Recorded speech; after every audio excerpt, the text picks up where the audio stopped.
2018 is here, guys, but I didn't give you guys my top 10 films of 2017 list because there were some films that had a limited release in December but weren't coming to theaters near me until January, so I decided to wait, and without further ado, I can give you guys my list. But first, for those of you who don't know, how I do my list is basically it is a rendition of rewatchability, entertainment value, artistic merits, and emotional impact.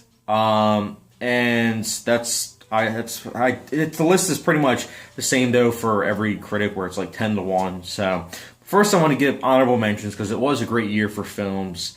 So I'll get into that right now. And the honorable mentions are Phantom Thread, John Wick Chapter 2, Good Time, The Killing of a Sacred Deer, A Cure for Wellness, Raw, Detroit, The Post, Girls Trip, War for Planet of the Apes, and I, Tonya. And now, without further ado, from 10 all the way up to 1, I will give you guys my top 10 list. So, let's get started. My number 10 is one of the most divisive films to come out in recent memory, and that is Darren Aronofsky's film, Mother. This film I have seen 3 times. I think it is a great film, personally. I did an analysis of it that I would highly recommend you guys check it out. It is a film that it's not for viewers that don't like to think. It is a film that doesn't come with a spoon. I always say spoon feeding in films I don't like. This film doesn't have that. You have to figure out a lot of what's going on, which I was able to do so pretty easily the first time. But it's a film that requires you to think, and as you can tell based on the Razzies and Cinema Score, people don't want that, unfortunately. But if you do like films that make you think, this is one I would recommend checking out, even if you don't like it. It definitely gets you to think. My number 9 is 3 Billboards Outside Ebbing, Missouri. I've only seen this film once, but I plan on seeing it multiple times. It has a lot of dark humor. It's got a well-rendered story, great acting, and messages and themes that don't start out right away. It's one of those things where it gradually happens, and by the end, when you start to realize what the messages are, it's like, oh wow, that's really, really good. The ambiguous ending I'm not the biggest fan of right now, but I can accept it with everything that happened before the film because the rest of the film is brilliant. But who knows, maybe when I rewatch it, it will get better with the ending. But number 8 is Call Me By Your Name, and I was not expecting this film to hit me as much as it did. I was really surprised by this film. Armie Hammer, Timothy Chalamet, I think his name is, and Michael Stolberg's speech at the end of the film.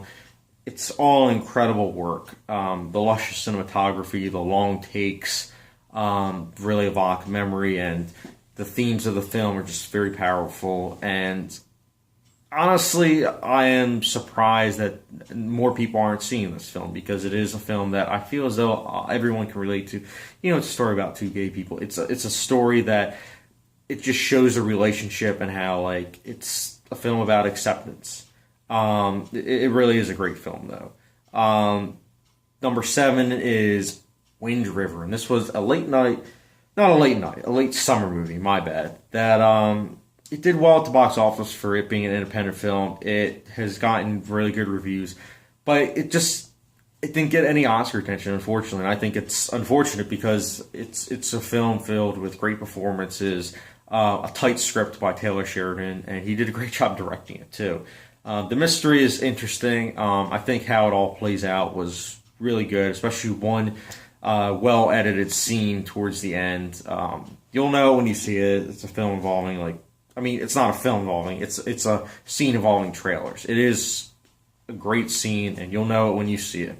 I've seen it 2 times, and the second time I liked it just as much, and the messages at the very end, it hits you hard, and I loved it. Number 6 is a film I saw at 8:30 a.m., and by the end of the film, it woke me up very much so in the theater.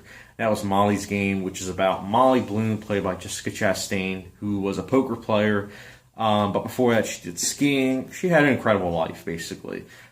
This is one of those films that I feel as though it was made to fit Aaron Sorkin's writing style, and he did a great job with his directorial debut, too. You felt as though it was a film that he's done multiple times in terms of directing, even though it was his first time. and all the acting in the film, all the performances were just spot on. And although the film feels a little long at 140 minutes, you're still never bored by it. And I need to rewatch it, and I want to, obviously, because it's on this list. But it is a great film I would highly recommend you check out. Number 5 is a film that I was not expecting to like as much as I did. In fact, when I saw the trailer, I was like, it's probably not going to be that good. And then I saw it, and I was like, wow. And that is Get Out. And Get Out I have seen 4 times, and every single time it gets better and better with all the messages and themes that it has. And the pacing is just perfect. It is so fast-paced, but not fast-paced in that you feel as though there's character development missing and like things that you're missing. It's more of like the pacing is just so fast because the story requires that. And Jordan Peele acts as if he's done this multiple times, even though it's his directorial debut. He does an incredible job, and this film, so many great things, and every single time you rewatch it, it's you pick up on little details, and that's the best type of films. Number 4 is a film that was one of the best experiences in theaters. I saw it in IMAX because it was filmed in such. And my word, I felt as if I was just like the soldiers in the film. That experience was incredible, and that was Dunkirk. Dunkirk is Christopher Nolan's latest film, and he did an incredible job with this film. What it lacked in characterization, it made up for with thrilling action and spectacle and just sheer volume of the score and the immaculate cinematography. There's just so many things to like about the film that I can look past the lack of characterization because it was like a fly on the wall type situation where it wasn't going for character development. It was going for you feeling as if you're in the situation, much in the same way as United 93.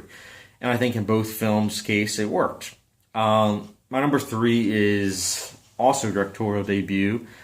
This is such of Greta Gerwig, and that is Lady Bird. And Lady Bird, I've seen 3 times, and it's an incredible film. It's so simple, but it works on so many levels that I had to put it high on my list because I loved it. It's 90 minutes of a coming-of-age story about a girl who wants to be called Lady Bird and her mom, their relationship. It's so simple, yet so elegant, and the pacing, the dialogue, the writing style, and the messages that it leaves you lingering with, it's just incredible. I loved every minute of it.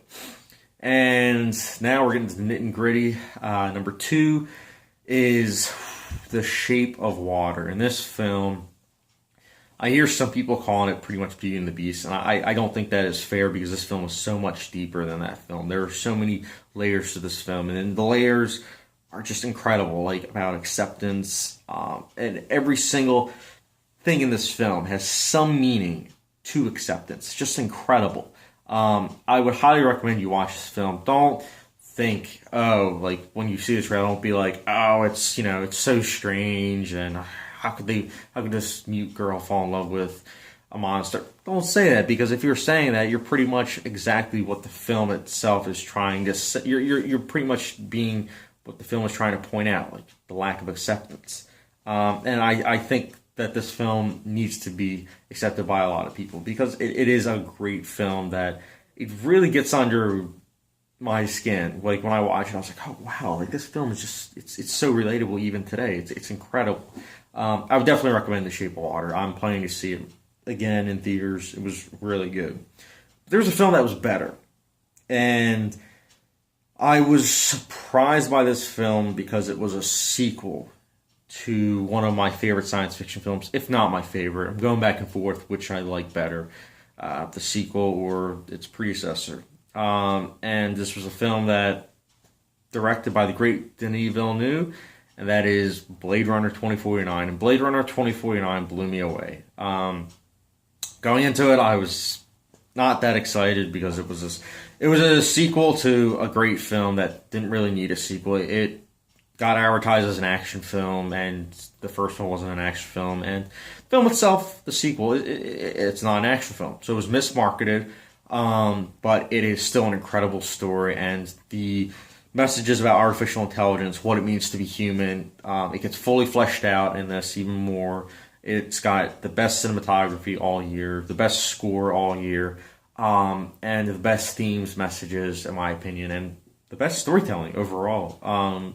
It's a great film that I would highly recommend you check out if you haven't seen it already. Just don't go in expecting an action film because it is a slow burn film, but in the best of ways. I've seen it 4 times and I've loved it every single time.